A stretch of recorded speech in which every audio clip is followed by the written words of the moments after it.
would sit down and allow them to tax the people again, to the extent that even when you take a phone and send money to your mom, they will tax it. You take a phone, receive money from a friend who is and you are blaming the NDC for that. Tell me at what point they have taken it responsibly, to take it upon themselves in a responsive way, to say, okay, we are at fault in this matter. Look, when they failed and the economy started going down, we begin to have high inflations. We begin to have a drip in our development projects, projections, and then everything went bad. People begin having problems, with the household management. Who did they blame? They blame Russia. They blame Ukraine. They blame COVID. In COVID, we received much more money than we have ever received within a period or a space of 1 year. With World Bank itself pumping in 1.5 billion, they are unable to account for it. With domestic investment, or rather input into fighting COVID, they receive all that money from the World Bank. I recall we accepted, we voted and approved some $20 million because the World Bank had to give us money so that we can improve our agriculture and all that. All those monies came, and then they kept saying COVID. So what is COVID?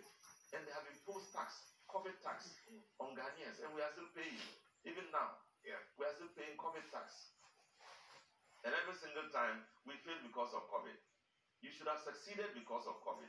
Because in COVID you got so much financial leverages that you shouldn't be complaining. So I think that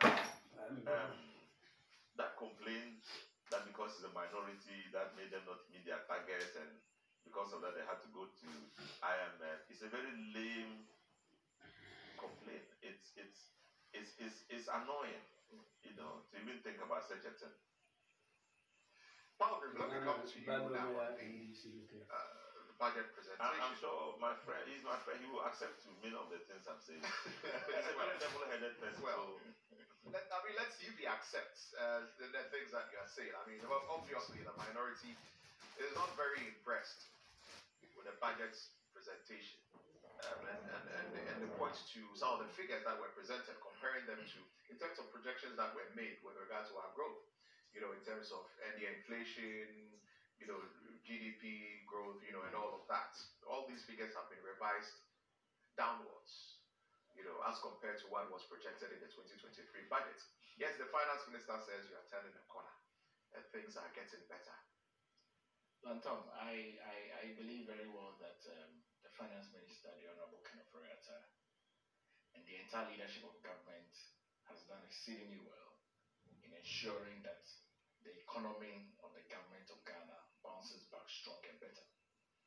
I didn't wish and think that this morning's conversation was going to be a banter between an opposition political party that has decided to continually be in opposition because they want to continually remind Ghanaians of the plight that Ghanaians went through in the very difficult challenges when they had an opportunity to lead. I was looking forward to a conversation that will be very forward in terms of the budget that has been presented, the successes that the government is chalking, and how we are all benefiting from such successes. Now review them. Our economy is back on track through the prudent management and effective use of our resources that have been given unto us. Our exchange rate is less volatile. You'll recall how it was escalating in years past. Interest rates as well have been declining. Inflation has been softened, and this is not a government that is reading and recounting old successes. This is a government that is improving on successes and improvement on infrastructure works. Our government has made a total amount of payment as it relates to Agenda 111, close to about $189 million US. About 83 of that are ongoing in terms of construction in 16 regions. So if because of COVID, out of the leadership and out of the thinking of the box of President President Nana Danko Kufuor, this country called Ghana is going to have 111 district hospitals, high level, because of COVID. Now, our country as well has gone forward beyond where it used to be. We didn't used to have district factories in this country.